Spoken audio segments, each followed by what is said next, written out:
Welcome to the first video in our AFL Explained series. In this playlist, we'll break down key facets of the game, helping you transition from a casual footy fan to the resident expert of your friends or office. In this episode, we break down what a zone defence is. A zone refers to each player protecting a zone or section of the field, rather than playing on a direct opponent. This is executed by a series of grids formed by the defensive team. In addition, players will put their hands in the air and move subtly on the spot to give the appearance they are covering more space than they actually are.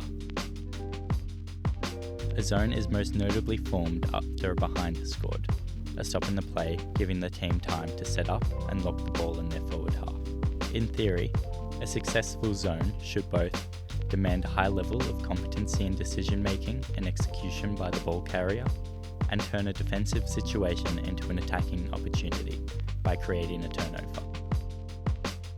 To combat a zone, you will often see teams switch the play with a sideways or backwards kick.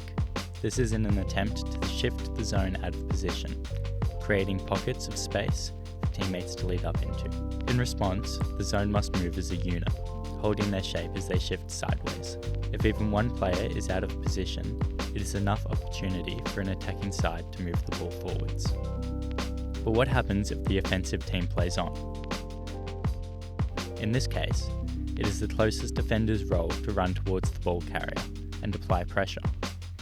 In the zone, each player files forwards, filling the gaps in front of them. Even one or two handballs could be enough to break through a zone and release a kick to a player further afield. When switching doesn't shift the zone, and it's too risky to play on, teams will elect to kick it down the line, conceding there is a high chance they will lose the ball. They keep the play closer to the boundary.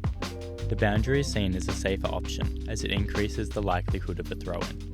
If the ball is turned over, having the boundary nearby limits the number of directions the opposition can move the ball, compared to the middle of the ground. Zones are now a key part of every AFL team's defensive setup, and while each team forms their zone slightly differently, they are all built off this basic structure. So next time it seems that a team is simply walking through your club's defence, a poor zone, or a well-executed switching or running game plan could be some of the key reasons why. If you'd like an area of AFL explained, please leave your request in the comments below.